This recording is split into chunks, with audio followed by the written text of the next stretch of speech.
ప్రభువైన యేసుక్రీస్తు నామములో అందరికీ వందనాలు. ఈ 40 డేస్ ప్రేయర్ ఫెలోషిప్‌లో 31వ రోజు మన యొక్క వాక్యాంశంగా అపోస్తలుడైన తోమా గురించి మనం ధ్యానించుకుందాం. తోమా లేదా థామస్. ఈ తోమా గారికి మరొక పేరు కూడా ఉంది. అంటే మరొక పేరుతో కూడా ఈయన్ని పిలిచేవారండి. ఆ పేరు ఏంటంటే దిదుమ. దిదుమ అనబడిన తోమా అని కూడా ఈయన పిలువబడ్డాడు. ముందుగా థామస్ లేదా తోమా అనే మాట అరామిక్ భాషకు సంబంధించిందండి. ఇది అరామిక్ పదమైన టౌమా, TAWMA, టౌమా అనే పదం నుండి వచ్చింది. దీని యొక్క అర్థము ట్విన్ లేదా కవలలు అనే అర్థాన్ని ఇస్తుంది. నెక్స్ట్ ఇంకొక పేరు ఏంటంటే దిదుమా, డిడెమస్. ఈ డిడెమస్ లేదా దిదుమా అనేది గ్రీక్ భాషకు సంబంధించింది. ఇది గ్రీక్ పదమైనటువంటి డిడుమోస్, అంటే DIDUMOS, డిడుమోస్ అనే పదం నుండి వచ్చింది. దీని అర్థం కూడా ట్విన్ లేదా కవలలు అనే అర్థాన్ని ఇస్తుంది. మరి ఈ మాట ఎక్కడుందండి అంటే యోహాను సువార్త 20వ అధ్యాయము 24వ వచనంలో ఈ మాట మనం చూడగలుగుతాం. యేసు వచ్చినప్పుడు 12 మందిలో ఒకడైన దిదుమా అనబడిన తోమా వారితో లేకపోయాను. చాలా ఇక్కడ దిదుమా అనబడిన తోమా అనే మాట మనం చూడగలుగుతున్నాం. ఓకే, సో ఈయన యొక్క తల్లిదండ్రుల పేర్లు ఎక్కడ బైబిల్లో మెన్షన్ చేయబడలేదు. మరి ఈయన ఏ ప్రాంతానికి చెందినవాడండి అంటే యూదయ ప్రాంతంలోని గలిలయ అనే ప్రాంతానికి చెందినవాడండి. ఎక్కడండి? యూదయలోని అరౌండ్ యూదయ, గలిలయ అనే ప్రాంతానికి చెందినటువంటి వ్యక్తి. సో ఈ అపోస్తలుడైనటువంటి తోమాను గురించి మత్తయి సువార్తలో కానీ, మార్కు సువార్తలో కానీ, లూకా సువార్తలో కానీ ఎక్కడా కూడా ఎలాంటి ఇన్ఫర్మేషన్ రాయబడలేదు. జస్ట్ 12 డిసైపుల్స్లో తోమా గారు ఒకరు అని మాత్రమే రాయబడింది. దీని గురించి ఎక్కువ ఇన్ఫర్మేషన్ మనం the gospel according to John, అంటే యోహాను సువార్తను ఎక్కువ చూడగలుగుతామండి. సో యోహాను సువార్తలోనే ఎక్కువ తోమా భక్తుని గురించి రాయబడి మనం చూస్తాం. అందులో మొదటి సందర్భం ఏంటంటే యోహాను సువార్త 11వ అధ్యాయము 16వ వచనం అండి. ఆ మాట మనం చదువుకుందాం. యోహాను సువార్త 11వ అధ్యాయము 16వ వచనం. అందుకు దిదుమా అనబడిన తోమా ఆయనతో కూడా చనిపోవుటకు మనమును వెళ్ళుదమని తన తోడి శిష్యులతో చెప్పాను. ఎవరికి ఇక్కడ సందేహం వస్తుంది, అదేంటండి తోమా భక్తుడు మనము కూడా ఆయనతో పాటు చనిపోవడానికి వెళ్దామని ఎందుకని ఇక్కడ భక్తుడైన తోమా మాట్లాడారండి అని అంటే, ఈ మాట ఆయన ఎందుకు మాట్లాడాలని తెలియాలి అంటే అంతకు ముందు ఉన్నటువంటి వచనాలు మనం జాగ్రత్తగా ధ్యానించాలండి. సో నేను దాన్ని ఎక్స్ప్లెయిన్ చేస్తాను. ఏంటంటే ఈ 11వ అధ్యాయం మొదట్లో మనం జాగ్రత్తగా గమనిస్తే మరియా, మార్త మరియు వారి యొక్క సహోదరుడైనటువంటి లాజరు మనం చూస్తామండి. సో ఈ లాజర్కి అనారోగ్యం వచ్చింది. ఆయన రోగి ఉన్నాడు. ఆయన హెల్త్ కండిషన్ బాగలేదు. ఆయన హెల్త్ కండిషన్ బాగున్నప్పుడు ఆయన ఈ విషయాన్ని ఈ మరియా మార్తలు ఏం చేస్తారంటే యేసు ప్రభు దగ్గరికి వర్తమానంలో తెలియజేస్తారండి. ఆ మాట మనం చదువుకుందాం. యోహాను సువార్త 11వ అధ్యాయము 3 and 4 మనం చదువుకున్నట్లయితే అతని అక్క చెల్లెండ్రు, ఇదిగో నీవు ప్రేమించువాడు రోగి అయి ఉన్నాడని ఆయన యొద్దకు వర్తమానము పంపిరి. యేసు అది విని ఈ వ్యాధి మరణము కొరకు వచ్చినది కాదు గాని దేవుని కుమారుడు దాని వలన మహిమపరచబడినట్లు దేవుని మహిమ కొరకు వచ్చినదనెను. ఈ విధంగా లాజరు అనారోగ్యంతో బాధపడుతున్నప్పుడు ఆ సమాచారాన్ని మీరు యేసు ప్రభు దగ్గరికి పంపిస్తారు. యేసు ప్రభు ఏమంటారంటే ఈ వ్యాధి, ఈ అనారోగ్యం అతని మరణం గురించి వచ్చింది కాదు, దేవుణ్ణి మహిమపరచడం కోసమే వచ్చింది అని చెప్తారు. ఇక్కడ మనం జాగ్రత్తగా గమనించాల్సింది ఏంటంటే ఈ యొక్క లాజరు ఎవరైతే ఉన్నారో ఈ లాజరు, మరియా, మార్త వీళ్ళందరూ కూడా బేతనియ ప్రాంతానికి చెందినవారు. 11వ అధ్యాయం మొదటి వచనంలో ఈ మాట ఉంటుంది. సో ఈ బేతనియ ఎక్కడుందండి అని అంటే అది యూదయ ప్రాంతానికి చెందినటువంటి ఒక ప్లేస్ ఇది. ఓకే, సో మనం జాగ్రత్తగా గమనించాలి. లాజరు అనారోగ్యంతో ఉన్నప్పుడు యేసు ప్రభు ఎక్కడున్నారు అని అంటే ఆయన గలిలయ ప్రాంతంలో ఉన్నాడు. సో ఈయన గలిలయ ప్రాంతంలో ఉన్నారు. లాజరు మరియు వారి యొక్క అక్కలిద్దరూ కూడా, సిస్టర్స్ ఇద్దరు కూడా యూదయ ప్రాంతంలో, బేతనియ ప్రాంతంలో ఉన్నారండి. ఇక్కడ 11వ అధ్యాయము 7 and 8 మనం జాగ్రత్తగా చదువుకున్నట్లయితే అటు పిమ్మట ఆయన మనము యోదయకు తిరిగి వెళ్ళుదమని తన శిష్యులతో చెప్పగా ఆయన శిష్యులు బోధకుడా ఇప్పుడే యూదులు నిన్ను రాళ్లతో కొట్ట చూచుచుంటిరే అక్కడికి తిరిగి వెళ్ళుదువా అని ఆయనను అడిగిరి. ఏమండి, యేసుక్రీస్తు ప్రభు ఆయన సువార్త ప్రకటించిన 3.5 సంవత్సరాల్లో కూడా ఆయన ప్రాముఖ్యంగా తిరిగినటువంటి 3 మెయిన్ ప్లేసెస్ ఏంటంటే, ఒకటి యూదయ, రెండవది గలిలయ, మూడవది సమరయ. సో ఈ యూదయ, గలిలయ, సమరయ ప్రాంతాల్లోనే యేసుక్రీస్తు ప్రభు ఎక్కువగా ఆయన వెళ్ళారు, ఎక్కువగా ఆయన సువార్త ప్రకటించారు. ఈ 3 ప్రాంతాల్లోనూ కూడా యేసు ప్రభు ఏ ప్రాంతానికి చెందినవాడండి అని అంటే, నేను చెప్పాను, ఆయన ఐగుప్తుకి వెళ్ళిన తర్వాత అక్కడి నుంచి ఐగుప్తు నుండి ఎక్కడికి వచ్చాడండి? నజరేతుకు వచ్చాడు. ఈ నజరేత్ అనేది గలిలయ ప్రాంతానికి చెందినటువంటి ప్లేస్. సో ఓకే, నెక్స్ట్ అపోస్తలుల్లో కొంతమంది బెత్సైదా ప్రాంతానికి చెందిన ఉన్నారు. బెత్సైదా మళ్ళీ ఏ ప్లేస్ అంటే అగైన్ బెత్సైదా బిలాంగ్స్ టు గలిలయ. సో ఇక్కడ మనం జాగ్రత్తగా అర్థం చేసుకోవాల్సింది ఏంటంటే, యేసుక్రీస్తు ప్రభు యొక్క నేటివ్ ప్లేస్, ఆయనకి కొంచెం బలం ఉన్న ప్లేస్ ఎక్కడ అంటే గలిలయ. ఎందుకంటే ఆయన అక్కడే పెరిగాడు, అక్కడే తిరిగాడు. మనకైనా మన నేటివ్ ప్లేస్ మనకి బలం, ఎందుకంటే అందరికీ మనం తెలుసు, మనకందరికీ తెలుసు కాబట్టి అక్కడ కొంచెం బలం ఉంటుంది. మళ్ళా పక్కూరు వెళ్తే ఆ బలం ఉంటుంది. ఇక్కడ యేసుక్రీస్తు ప్రభు మరియు అపోస్తలుల్లో కూడా చాలా మందికి గలిలయ అనేది సేఫ్ ప్లేస్. కానీ ఈ యూదయ ప్రాంతంలో, ఈ యూదయ ప్రాంతం ఏదైతే ఉందో, ఈ యూదయ ప్రాంతంలో ఎక్కువగా పరిసయ్యులు, శాస్త్రులు, సద్దుకైలు ఎక్కువగా ఆ ప్రాంతంలో ఉన్నారు. ఇప్పటికే అంటే ఆ సమయంలోనే యేసు ప్రభు అంటే విపరీతమైన కోపం, ఈయన గొప్ప ఆశ్చర్య కార్యాలు చేసేస్తున్నాడు, అనేక మంది యేసు ప్రభుని ఫాలో అయిపోతున్నారు, మమ్మల్ని అందరినీ విడిచి వెళ్ళిపోతున్నారని చెప్పి యేసు ప్రభు అంటే చాలా కోపంతో ఉన్నారండి. సో యేసు ప్రభు ఎప్పుడైతే ఈ గలిలయ ప్రాంతం నుండి యూదయ ప్రాంతం అంటే యేసు ప్రభుకి ఎక్కువ థ్రెట్ ఉన్న ప్రాంతం. అంటే అక్కడ ఉన్నటువంటి ఆ యొక్క పరిచయంలో కొంతమంది, శాస్త్రంలో కొంతమంది ఈయన్ని ఎలా చంపాలి, ఎలా స్కెచ్ చేసి ఈయన్ని చంపాలని చెప్పి వాళ్ళు ప్రయత్నం చేస్తున్నారు. సో అందుకని చెప్పి ఆయన యూదయ ప్రాంతానికి వెళ్తాను అని అంటే శిష్యులు ఆటంకపరుస్తారు. ఏమనంటే, అయ్యా ఇప్పుడు అన్నం అంత మంచిది కాదు కదా, ఇప్పటికే యూదులు చాలా మంది ఉన్న రాళ్ళతో కొట్టి చంపాలని ప్రయత్నం చేస్తారు కదా అని వారు మాట్లాడడం మనం చూస్తాం. అలాంటి ఒక సందర్భంలో, అంటే ఒక రిస్క్ ప్లేస్లోకి యేసు ప్రభు వెళ్తున్నారు, మరి అలా వెళ్ళడం కరెక్ట్ కాదు అనేటువంటి ఆలోచనలో ఉన్నప్పుడు తోమ భక్తుడు ఈ విధంగా మాట్లాడుతున్నాడండి.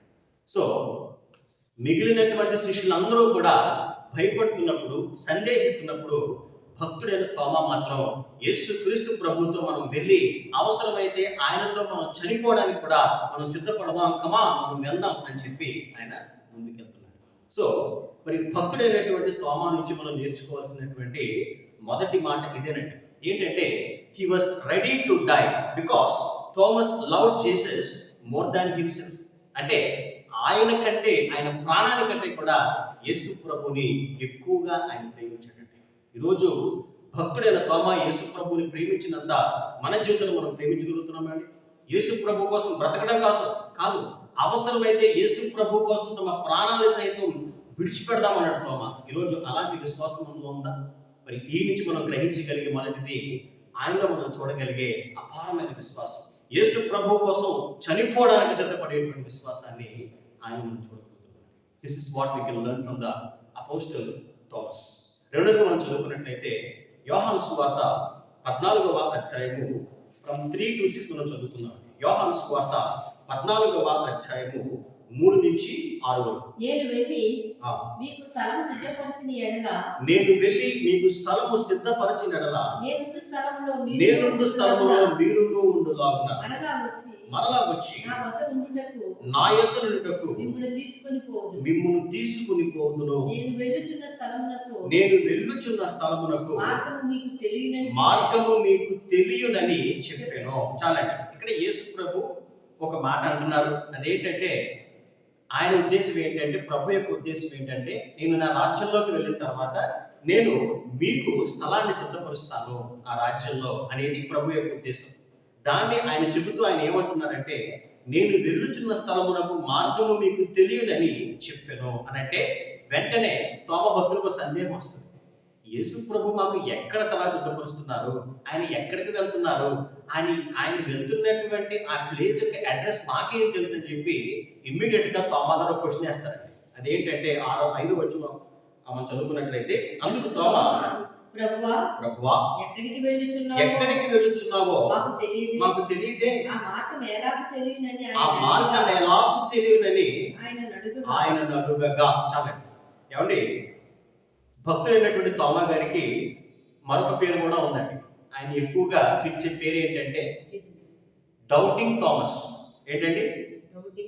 Doubting Thomas. అంటే ఆయన ఎక్కువ క్వశ్చన్స్ చేస్తూ ఉండేవాడండి.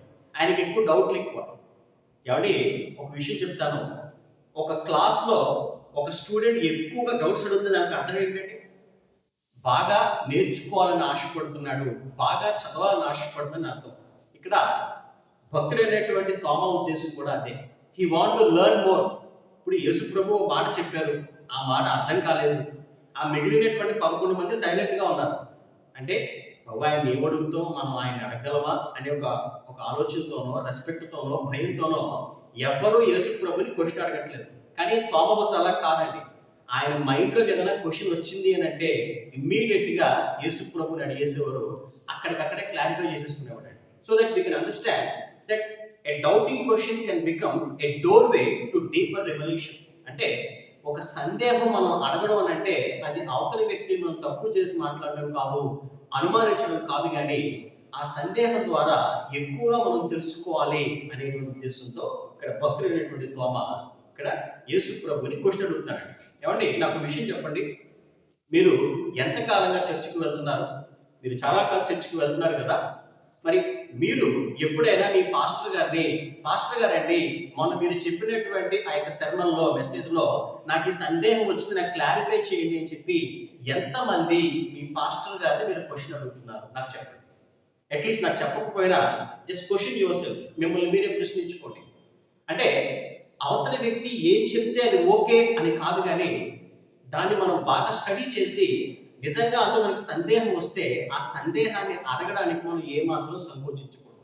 వాటిని చక్కగా అడగాలి, అడిగి మనం తెలుసుకోవాలి. ఎప్పుడైతే మనం అడుగుతామో కొన్ని అద్భుతమైన విషయం మనం తెలుసుకోగలుగుతామండి. ఇక్కడ భక్తుడైనటువంటి తోమా అడిగినటువంటి ఈ ప్రశ్న ద్వారా ఒక అద్భుతమైనటువంటి సత్యాన్ని, మాటను యేసు ప్రభు చెప్పారు. అదేంటో మనం చదువుకుందాం. యోహాను సువార్త 14వ అధ్యాయము 6వ వాక్యం మనం చదువుకున్నట్లయితే, యేసు నేనే మార్గమును, సత్యమును, జీవము, నా ద్వారానే తప్ప ఎవ్వడును తండ్రి యొద్దకు రాడు. మీరు నన్ను ఎరిగి ఉంటే నా తండ్రిని ఎరిగి ఉందురు. ఇప్పటి నుండి మీరాయన ఎరుగుదురు, ఆయనను చూచి ఉన్నారని చెప్పాను. దేవునికి మహిమ కలుగును గాక. ఎంత అద్భుతమైన మాట అండి. నేనే మార్గమును, సత్యమును, జీవమును అని చెప్పి యేసు ప్రభు చెప్పినటువంటి ఈ మాట ఎలా వచ్చింది అంటే అనంటే భక్తుడైన తోమా అడిగినటువంటి ప్రశ్న ద్వారా ఈ యొక్క అద్భుతమైనటువంటి సత్యం ఇక్కడ దాకా వచ్చింది. హల్లెలూయా. కాబట్టి మనం జాగ్రత్తగా ఈ భక్తులను అర్థం చేసుకోవాల్సింది ఏంటంటే, we have to question if we really don't know. మనకి తెలియనప్పుడు మనం ప్రశ్నించాలి, అడగాలి, సో దట్ మనం ఎక్కువ నేర్చుకోవాలి. So learning is very important అనే సత్యాన్ని మనం గ్రహిస్తున్నాం. ఇది రెండవ ప్రాముఖ్యమైనటువంటి విషయం ఏంటంటే, we have to learn more, we have to question more. So ultimately learning is very important. నేర్చుకోవడం అనేది చాలా అవసరం.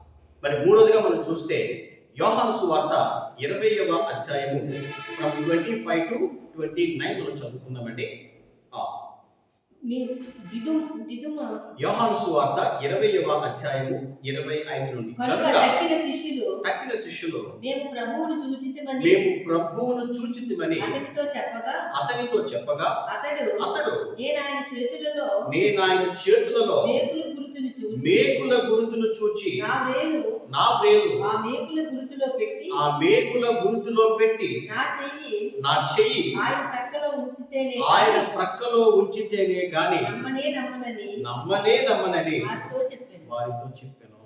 ఏమండి, ఇక్కడ తక్కిన శిష్యులందరూ కూడా మేము యేసు ప్రభువుని చూసాం, ఆయన పునరుద్ధరణ అయిన తర్వాత ఆయన మమ్మల్ని కలిశాడు, మాతో మాట్లాడాడని చెప్పి ఆ తక్కిన శిష్యులు అంటుంటే తోమా భక్తుడు ఏమంటాడంటే, అవునా, ఇప్పుడు నేను నమ్మాలా?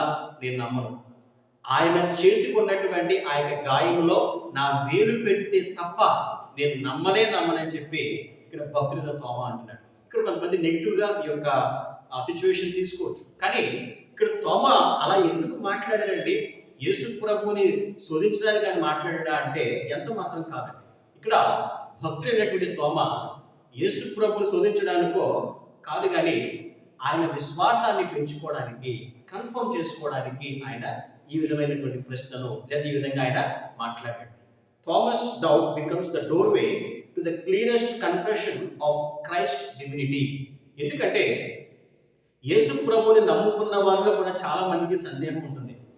ఆయన గొప్పగా సువార్త ప్రకటించారు అని అంటే నమ్ముతున్నారు, ఆయన మరణించాడు అని అంటే నమ్ముతున్నారు. కానీ ఎక్కడో మనసులో ఆయన తిరిగి లేచాడు, పునరుద్ధరణయ్యాడు, ఆయన ఆకాశంలో ఆరోహణమయ్యాడు అని అంటే ఎక్కడో మూల ఒక సందేహం కదండి. ఆయన నిజంగా లేచాడా, చనిపోయిన నిజంగా లెగుస్తాడా అనే సందేహం. అలాంటి సందేహాలన్నిటికీ కూడా మరి అలాంటి వారి పక్షంగా తోమా క్వశ్చన్ వేస్తాడండి. ఏంటండి, అసలు ఈయన పేరే డౌటింగ్ థామస్. ఈయనకి క్వశ్చన్కి ఆన్సర్ రాకపోతే ఈయనకి నిద్రపట్టు. ఈయన ఏం చేశాడంటే, యేసు ప్రభు యొక్క గాయములో నేను వేలు పెట్టాలి, అప్పుడే అది కన్ఫర్మ్ అయిన తర్వాతే నేను నమ్ముతాను అన్నట్టు. మరి దీన్ని బట్టి యేసు ప్రభు ఆయన త్రోసివేయలేదండి. ఆయన విశ్వాసాన్ని బలపరచడం కోసం ఆఫ్టర్ 8 days మరలా యేసు ప్రభు వచ్చారు. ఆ మాట మనం చదువుకుందాం. చదవండి. 26వ వచనం అండి.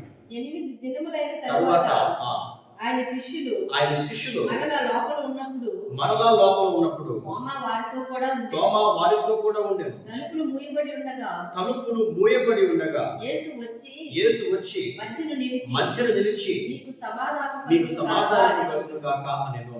తరువాత తోమాను చూచి, నీ వ్రేలు ఇటు చాచి నా చేతులు చూడము, నీ చేయి చాచి నా ప్రక్కలో ఉంచి అవిశ్వాసివి కాక విశ్వాసివై ఉండుమనెను. దేవునికి మహిమ కలుగును గాక. ఏమండి, ఆయన జవాబు చెప్పింది కేవలం తోమా భక్తునికి మాత్రమే కాదు, తోమా వంటి ప్రశ్నలు కలిగిన ప్రతి ఒక్కరికి ఇక్కడ యేసుక్రీస్తు ప్రభు సమాధానం చెప్తున్నాడండి. నిజంగా ఆ రోజు భక్తుడైనటువంటి తోమా ఈ రకంగా అడగకపోయి ఉంటే చాలా మందికి ఆ డౌట్ అలాగే ఉండేదేమో.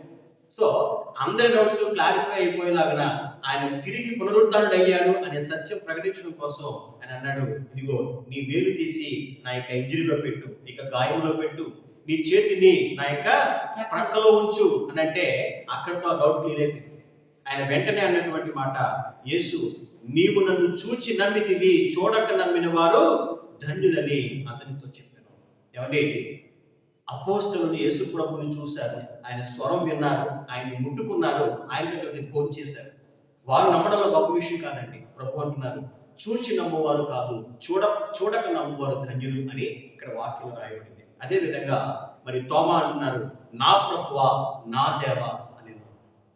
భక్తులైనటువంటి తోమా తన విశ్వాసాన్ని మరింతగా బలపరుచుకున్నాడు. మరి అప్పటి నుంచి ఎలాంటి సందేహాలు లేకుండా యేసు ప్రభుని చక్కగా వెంబడించాడు. సో అల్టిమేట్ గా ఆయన ఎంతో గొప్పగా దేవుని కొరకు గొప్ప సేవకునిగా ఆయన గొప్ప పరిచయం చేశాడండి. భారతదేశానికి మొట్టమొదట వచ్చినటువంటి దైవజనుడు ఆయనే. ఆయన ఆ యొక్క మెడ్రాస్ ప్రాంతంలో ఆయన గొప్ప పరిచయం చేసినట్టుగా మనకి చరిత్ర చెప్తుందండి. ఈ విధంగా భక్తులైనటువంటి తోమా ద్వారా మనం నేర్చుకున్నటువంటి ఈ యొక్క పాఠాలు ఏవైతే ఉన్నాయో వాటిని మనం జాగ్రత్తగా నేర్చుకుంటూ మనం కంటిన్యూస్ లర్నర్గా ఎప్పుడూ నేర్చుకునే వారంగా, మనకి సందేహం వస్తే ఆ సందేహం మన మనసులో దాచుకోకుండా వాటిని అడిగి చక్కగా దానికి జవాబు మనం పొందుకునే విధంగా మనం ఉండడం కోసం మరి ఇక భక్తులైనటువంటి తోమను మన యొక్క ఉదాహరణగా మనం తీసుకుందాం. దేవుడు తన పరిశుద్ధ వాక్కును దీవించి ఆశీర్వదించును గాక. ఆమేన్.